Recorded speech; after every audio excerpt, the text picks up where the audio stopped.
Olá, está no ar mais uma Ação e Cidadania. No programa de hoje vamos conhecer o trabalho da ONG Patas Terapeutas, que oferece terapia assistida por animais de estimação em hospitais, asilos e abrigos. Para falar desse projeto, recebo a Silvana Fedeli Prado, que é a fundadora do Patas Terapeutas. Seja bem-vinda, Silvana. Muito obrigada pelo convite. E com a gente também a Vilma Cabral, que cuida do Conselho Administrativo da ONG. Seja bem-vinda, Vilma. Obrigada pelo convite. Para começar explicando sobre esse trabalho que parece ser super interessante, né? Quando que vocês começaram? Qual que foi o ponto de partida? Em 2012, eu já tinha participado de outras ONGs, eu trabalho com terapias assistidas desde 2003. Aí eu queria trabalhar com outros animais além de cães. E aí eu resolvi fundar o Patas Terapeutas, onde a gente lá tem gatos, podemos ter bichinhos silvestres e de estimação. E a partir daí que começou tudo. Aí, como já conheciam o meu trabalho, a gente começou em hospitais, depois vieram os asilos, vieram os abrigos, e hoje são 17 instituições que a gente trabalha. E tudo voluntariamente, viu? É um trabalho feito com o coração. Que legal, você fazia isso antes de 2013 e de 2012 de forma voluntária?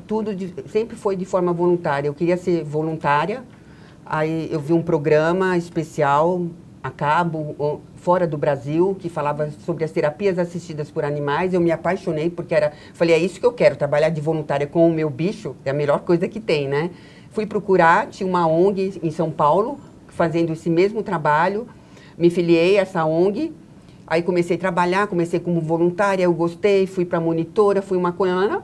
Aí eu peguei o gosto, e aí quando eu quis trabalhar com outros animais e queria expandir mais o que eu faço, né? Aí eu resolvi fundar o Patas Terapeutas e tem sido um sucesso, graças a Deus.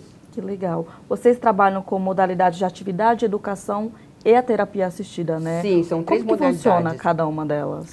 A atividade é algo assim corriqueiro, de entretenimento, você chega, conversa com as pessoas, sempre o animal no meio entre você e o paciente, o assistido, como a gente chama, né? Então, não precisa ter um profissional da área da educação e da saúde. Já a terapia assistida por animais, ela sim, ela precisa ter um profissional da área da saúde, sempre no comando. É direcionada, tem metodologia, tem começo, meio e fim. E tem a educação, que é a mesma coisa que a terapia assistida, só que a educação assistida por animais, porque ao invés de ser um profissional da área da saúde, tem um profissional da área da educação, um pedagogo, um psicoterapeuta. Aí você começa... E também é muito importante falar que a gente hoje usa muito intervenções assistidas por animais, porque quando se fala só de terapia assistida, parece uma coisa bem terapêutica, né, mesmo. Mas acontece que, usando intervenções, você pode trabalhar com um TO, você pode trabalhar com qualquer outro profissional que não seja exatamente da área, e todos juntos e misturados. E quais são as espécies de animais que vocês trabalham, já que você, né, explicou que criou uma para poder expandir, não trabalhar só apenas com cães? Hoje em dia nós trabalhamos com cães, que é a maioria, né? Com gatos. Hoje em dia nós temos um furão, um ferret, né? Já tivemos passarinhos e coelhos. Mas a dificuldade está em trazer esses voluntários que têm bichos exóticos e silvestres para trabalhar, porque a maioria gosta de ter esses animais em casa, para ter essa interação dentro de casa ou em gaiolas. O mais importante é trazer esse pessoal para ser os nossos voluntários, porque você tendo um cão é muito fácil, né? Gatos, a gente já está nós temos 3 gatos terapeutas, que é uma graça, né? E temos mais voluntários para serem avaliados com gatos, mas a dificuldade é trazer pessoas que tenham animais diferentes, né? Do normal que a gente costuma ver. Inclusive, nós temos uma gatinha que é muito interessante, que é uma gatinha preta, né? Isso. Então, tem toda essa superstição em cima do gatinho preto, né? E ela é uma das nossas terapeutas que faz muito sucesso. Quebrando paradigmas, né, na verdade. Que legal. Quais que são os requisitos, né, para esses animais que vocês acabam trabalhando? Os requisitos precisa ser, primeiro, um animal afetivo. O que é? Ele não precisa ser só bonzinho com o seu tutor. Ele precisa ser bom, afetivo com outras pessoas, porque às vezes tem bichinhos que são ótimos, mas no colo do seu tutor. Você vai pegar o bichinho, ele vira um monstrinho, né? Então, ele precisa ser esse animal afetivo que chegue nas pessoas. Ele precisa ser... Gatos e cães precisam ser castrados, que é uma norma internacional, que isso é muito importante falar. Eles precisam ser adultos, aí cada um na sua espécie tem o seu momento, né? Os silvestres exóticos não precisam ser castrados, isso é importante falar. Que mais? O cão, ele tem que ter o adestramento básico, que é o senta, fica, deita e anda na guia. Porque o cão precisa desse controle mesmo, especial. Já gato não precisa e outros bichinhos não. E eles precisam ser animais dessensibilizados, nos 5 sentidos. Você tem que pegar esse animal, apertar, porque o brasileiro gosta, quando vê um animalzinho, ele gosta de pegar mesmo, né? Abraçar, gritar. Então, e a gente está dentro de hospitais, dentro dos locais, e eles precisam não se assustar, e eles não podem morder, ter nenhuma reação adversa. Então, eles têm que escutar barulho, cheiro, as pessoas chegarem a abraçarem. Nossa, tem lugares, né, que as pessoas chegam e tiram foto de conchinha, abraça, beija. Imagina, o animal tem que estar preparado para esse tipo de contato com as pessoas em geral. E o contato, né, é importante falar, que não é só com o paciente, o assistido. Todas as pessoas em torno também se beneficiam com isso. Elas podem ter contato com esse animal, porque os benefícios, tem os benefícios emocionais e os fisiológicos. E parece, às vezes, assim, as pessoas entendem que é só com o doente. Não é, não. Todas as pessoas em torno, desde o porteiro, do presidente, do diretor-geral do hospital, todos se beneficiam naquele momento. Tanto que nós temos devolutivas, que o dia que a gente vai num hospital infantil, é o dia que as crianças tomam menos analgésico e onde os profissionais trabalham com mais vontade. É uma maravilha, né? Eles esperam esse dia, né? Então, assim, tem situações em que a gente chega no local, quando abre a porta do elevador, eles já estão na porta esperando o animal. E a gente brinca assim, eles não sabem o nosso nome, né? Ninguém sabe o nosso nome, mas os animais, eles sabem todos. Que legal. No caso, então, já há estudos que comprovam os benefícios, né, desse tipo de terapia? Sim, sim. E cada dia mais esses benefícios são comprovados cientificamente. Os emocionais, aumento da autoestima, da afetividade, da vontade de se restabelecer, da comunicação, da socialização. E outros mais aí, que se eu for falar, é uma gama enorme, né? Então, estou falando dos mais importantes. E tem os benefícios fisiológicos, que é muito importante a gente falar, que a gente, em contato com o animal, nós liberamos neurotransmissores e hormônios, que é endorfina, dopamina, né? Também a prolactina, a oxitocina, que hoje em dia está tão na moda aí, e o principal, que já tem estudos, dentro e fora do Brasil, que é a diminuição do cortisol, que é o hormônio do estresse. Por isso que a gente se sente tão bem. Na verdade, a gente tem isso tudo quando a gente tem um bichinho dentro da casa da gente. E o que a gente faz? A gente pega tudo que esses benefícios que a gente recebe e leva para as pessoas dentro dos locais onde não podem mais, ou temporária, ou permanentemente, mais ter esse contato. Legal. E é importante falar também que esse bem também é feito para o animal, né? Também é bom para ele isso. Então, esse bem não é só para com quem ele está interagindo, mas também para o animal. Isso também faz muita diferença. E é tão interessante que às vezes a gente entra num local e alguém chama, o animal já vai pronto para receber o carinho do assistido, né? O feeling deles é melhor que o nosso, porque eles não julgam. A pessoa pode estar do jeito que for, da cor que for, eles chegam na pessoa e vão nela.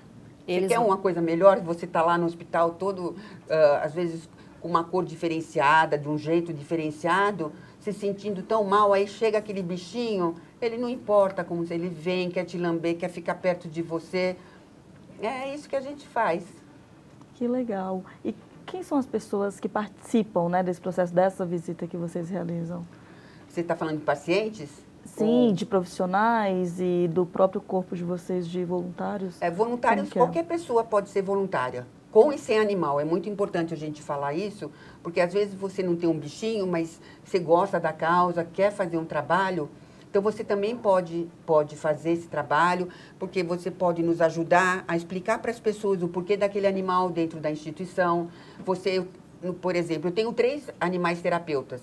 Então, eu não posso levar os 3 juntos comigo trabalhando, porque cada pessoa tem que ter um bicho. Aí eu tenho 2 pessoas que não têm um animal que podem levar os meus bichos, e isso você beneficia mais pessoas.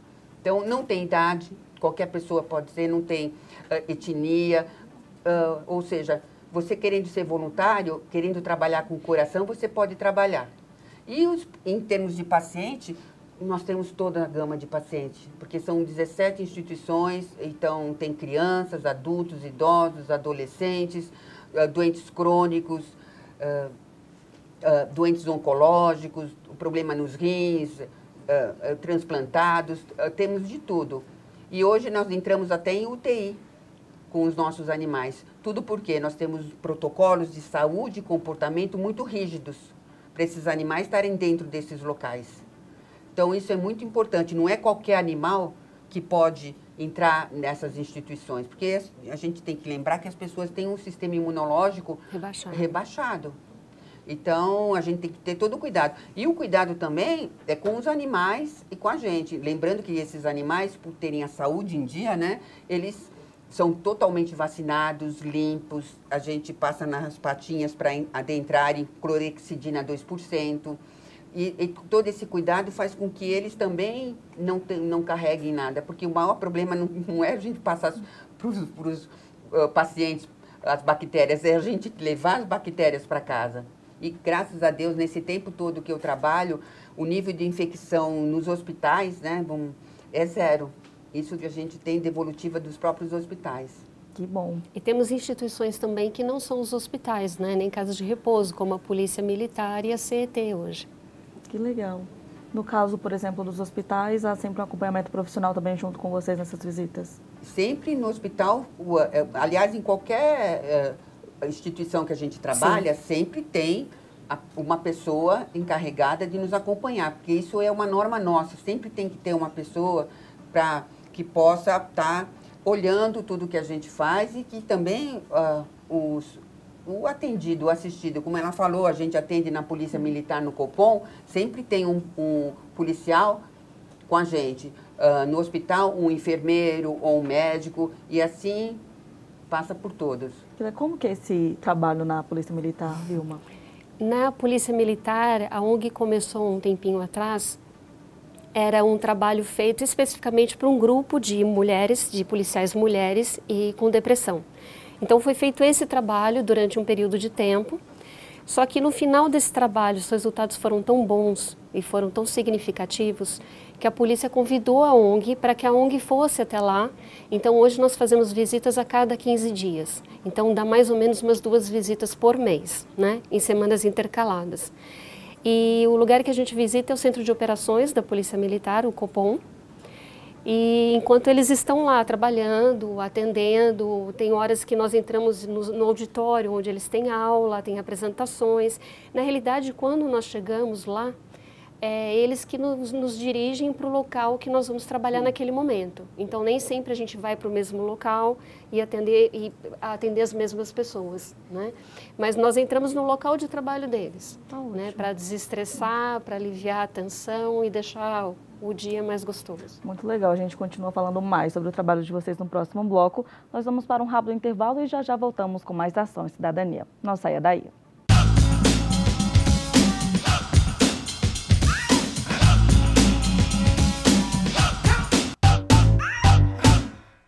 Estamos de volta com Ação e Cidadania e hoje estamos falando sobre a ONG Patas Terapeutas. Eu continuo aqui com a Silvana Fedeli Prado, que é fundadora do Patas Terapeutas, e da Vilma Cabral, do Conselho Administrativo. Bom, a gente estava falando um pouco mais sobre a realização das visitas, né? Queria saber se há algum treinamento para esses animais antes de ter esse processo da visita, ou basta mesmo ser bem educado no caso dos cães? Quer falar? Quando o voluntário vai começar a trabalhar com a gente, né, então o voluntário ele passa por uma série por um processo todo, como palestras, ele passa por algumas visitas. E se ele realmente toma a decisão de trabalhar como um voluntário, então assim, o animal, ele passa por uma avaliação, ele passa por uma avaliação de comportamento e por uma avaliação de saúde. Então nessa avaliação de comportamento, que é verificado a questão dos comandos básicos, se ele é um animal afetivo, se ele é a relação que ele tem com o tutor dele. Então assim, nessa avaliação é feito toda essa análise do comportamento do animal para ver se ele está pronto para ele começar a trabalhar ou não. Ótimo. No caso dos animais silvestres, né, que é um dos motivos de você ter inaugurado essa ONG, ter criado, né? Como que é o mesmo processo? É diferente? É o mesmo processo.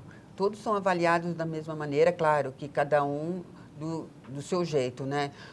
Por exemplo, o furão, o ferret, ele também foi manuseado, ele não precisa dos comandos básicos, né? Mas ele foi manuseado, é colocado para sentir cheiros, barulho. Então, você coloca no meio de pessoas para ele ser, as pessoas diferentes, né, pegarem um animal, poder, perto de outros animais, porque a gente trabalha juntos. Então, o cão, o gato estão sempre juntos, o ferret também, se tem coelho também. Animal que, claro que nós temos animais que não gostam de coelho, cães, né, não gostam de outros bichinhos, aí ele é colocado ou em outro andar para trabalhar na instituição, ou ele é colocado em outra instituição para não ter problema. Mas a maioria dos nossos animais, eu acho que eles já têm um temperamento próprio para aquilo, né? Para esse trabalho, que eles não a gente não vê eles assim fazer algum tipo de movimento mais assim, mais drástico em relação a outro animal. Lembrando que é muito importante falar para você que a gente tem animais ativos e animais passivos. O que é isso? Aquele animal passivo, aquele animal bonzinho que fica no colo, ou mesmo grande que fica no chão, que você passa a mão, faz massagem, né? Essa coisa assim que você tem vontade de levar para casa. E que às vezes as pessoas pensam que animal terapeuta tem que ser esse animal quietinho. Não necessariamente. Exatamente. Também um animal ativo é muito importante. Porque esse animal ativo, ele vai andar com o paciente no corredor, vai jogar bolinha, vai fazer atividades que o animal passivo não faz. E sempre numa atividade, a gente sempre coloca um animal ativo com um animal passivo, pensando no bem-estar do próprio animal também. E é importante falar isso para não ficar no imaginário das pessoas. As pessoas vivem falando, mas eu não tenho um cão tão bonzinho assim. Só que ele não é tão bonzinho assim. O animal mesmo ativo, ele consegue interagir. Se eu tivesse com um animal ativo aqui, ele estaria do meu lado, sentado ou no meu colo, porque ele sabe onde ele pode ser ativo, onde ele pode ser passivo. Então, isso é muito importante. E sempre um animal grande, um animal pequeno. Porque tem lugares que você precisa do animal pequeno para ficar no colo, ou para as pessoas que gostam mais de animais pequenos. E o grande, que tem gente que adora o grande. Eu tenho um cão de 50 quilos, que é um golden, ele vai na cama, que as crianças pedem para ele ir na cama. E ele, assim, às vezes, é maior que as crianças, mas é o tamanho, é tanta coisa que gosta. Então, você precisa sempre trabalhar com essa diferenciação de animais. Que legal. E falando de criança, como que é a reação, no caso das crianças, quando participam dessa terapia? É muito gostoso, né? Então, assim, a gente tem das mais diferentes reações, né? Inclusive, há crianças que, a princípio, têm medo, né? Não quer passar a mão e não quer chegar perto. E, às vezes, a gente vê, no final de uma visita, o cachorrinho já está no colo dele, ele já se aproxima, ele já vai fazer um carinho. Então, isso também é muito gostoso. Agora, eu acho que é interessante comentar que nós respeitamos muito também, porque há animais que o temperamento do animal com relação à instituição que ele vai. Às vezes tem animais que são mais quietos, mais passivos, que não se encaixam e não se sentem muito à vontade num lugar que é muito agitado, que tem muita criança correndo, mas fica melhor onde tem os idosos, né, que é um ambiente mais tranquilo. Então, a gente também olha isso também. Sempre o bem-estar do animal. Não é porque você trabalha com o seu animal que você tem que expor esse animal ao que você quer. Porque, na verdade, você não trabalha sozinho, você trabalha primeiro com o seu parceiro. Nós trabalhamos com equipes, uma equipe toda, mas eu falo que começa sempre nessa parceria. Você e seu bicho, não importa se ele seja um silvestre, um exótico, um cão, um gato, não importa quem seja. Você tem que ter essa parceria com ele primeiro e perceber quando esse animal tá bem ou não tá. Tem dias que você levanta, você não tá bem, você fala, hoje não tô legal para ir trabalhar, ou tô com febre, porque a gente sempre se preocupa isso, falar isso para o voluntário, porque a gente está indo para lugares onde o sistema imunológico está rebaixado, isso é importante, mas tem dias que o animal também não está bem. Também então, acontece. você tem que ter essa visão, você tem que ter essa parceria com o seu animal, para saber se ele não estiver bem, às vezes ele está com um probleminha de barriguinha, ou ouvido, ele não vai trabalhar também. A gente respeita esse animal, não é porque a gente está fazendo bem que a gente tem que sacrificar esse animal para fazer um bem maior, porque aí a gente não vai estar fazendo um bem, não é? Tem que ser bom para todos, né? Com certeza. No caso dos idosos, é um trabalho diferente? Costuma ser uma reação diferente comparada às crianças? Eu acho que não tem muita diferença, né? Não, não tem, eu acho que não. Inclusive, quando a gente fala a parte dos animais serem dessensibilizados, né, da criança agarrar e apertar, isso também acontece com os idosos, né? Então, assim, um cachorrinho que tem muito pelo, etc., você vê o idoso, assim, enche a mão e quer apertar e quer abraçar. Né? Às vezes a gente tem que tomar o mesmo cuidado que a gente toma com as crianças em relação a querer segurar e querer, a gente também toma com os idosos. Eu falo sempre que a diferença entre a criança e o idoso é o tamanho, porque as brincadeiras passam a ser a mesma, porque tem que ser divertido, você tem que brincar, porque um está começando, outro está terminando, mas cada um tem a sua vivência, né? Então, a gente faz para o idoso, a gente faz um resgate desse mundo, né? Porque muitos deles são institucionalizados. Então, eles deixaram o seu mundo, todo o núcleo deles, para ficarem dentro de uma instituição. E a vinda desses animais muda tudo. Eu falo que o animal, ele traz, né, toda essa memória de infância, memória de vida dessas pessoas. E aí, eles contam pra gente. Eles contam, e aí eles conversam. Às vezes, você chega num lugar, ninguém, mesmo com criança, tá todo mundo lá paradinho, ou estão cada um no seu quarto. Então, mesmo eles podem estar num local e ninguém fala com ninguém, chega com os animais, eles começam a se conversar, falar, aí um conta para o outro que já teve bicho e vão falando de coisas. Aí você vê como é que a comunicação muda, né? Como faz bem. E aí eles começam a conversar com a gente também, conversa com outras pessoas. Então, modifica, traz essa coisa boa para eles, esse retorno bom da vida para eles. Que legal. Vocês devem também receber feedback dos familiares, né, dessas pessoas? Sim. Muito. A gente tem mães que falam assim pra gente, nossa, meu filho não ria há 2 meses, 3 meses, ele tá rindo agora. Sabe, ontem mesmo nós tivemos uma visita numa UTI de uma criança que não se mexe por conta da doença dela e simplesmente na hora que ela viu o cachorro começou a mexer as perninhas. Vai entender. Sabe, tem crianças depressivas que já estão... Isso tem vários casos, né? Crianças depressivas que estavam ainda no hospital, que não podiam receber alta por conta da depressão.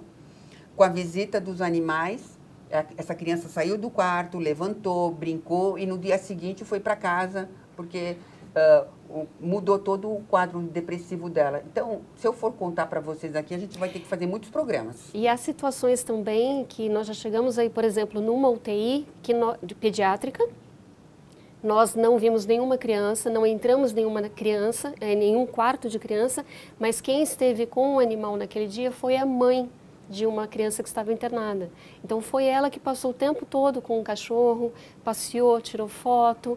Então, assim, e aí, no dia seguinte, o hospital inteiro falava do bem que foi feito para aquela mãe que já estava há meses no hospital com o filho dela. Então, assim, naquele dia não foi nenhuma criança, foi um familiar. Porque já é um ambiente tão carregado, tão triste, né? Tão cheio já de problemas.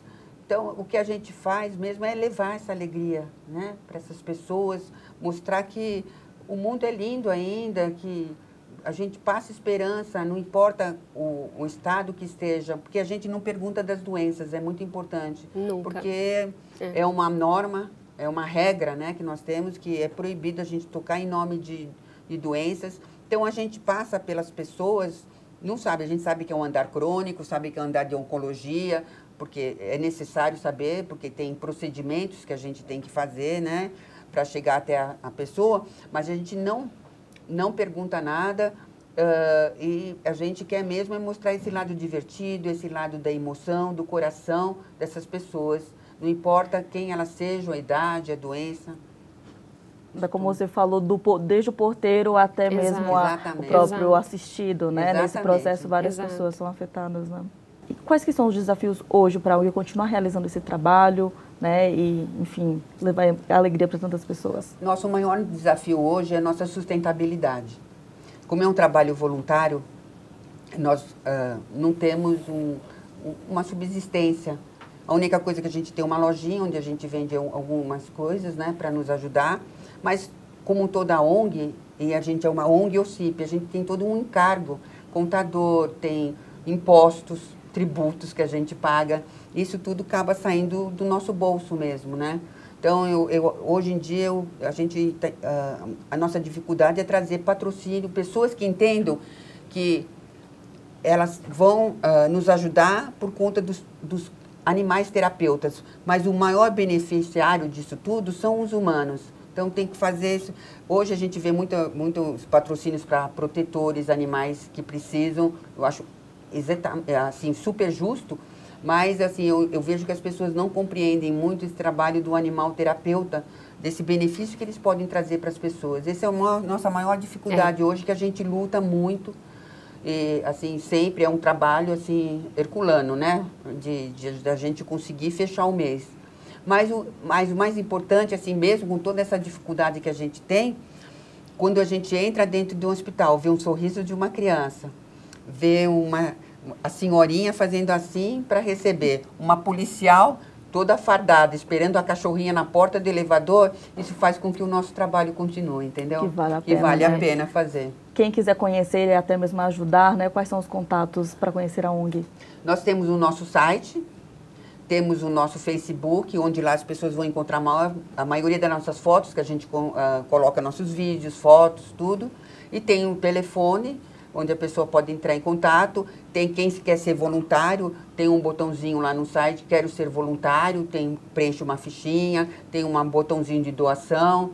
É importante que eu falo, toda a pessoa querendo conhecer, não importa, não precisa... eu não sei se eu quero ser voluntário, não sei realmente se eu quero fazer uma doação. Venha conhecer primeiro, venha fazer uma visita, veja como é que eu trabalho, porque eu acho que a gente precisa conhecer primeiro antes de entrar, né? Com certeza. Gostaria muito de agradecer a participação de vocês e parabenizar por esse trabalho, viu? Nossa, a gente agradece a oportunidade de estar falando aqui da ONG. Muito obrigada pelo convite. Obrigada. E obrigada a você que nos acompanhou em mais uma Ação em Cidadania. Até a próxima semana. TV Câmara São Paulo, a política da cidade passa por aqui.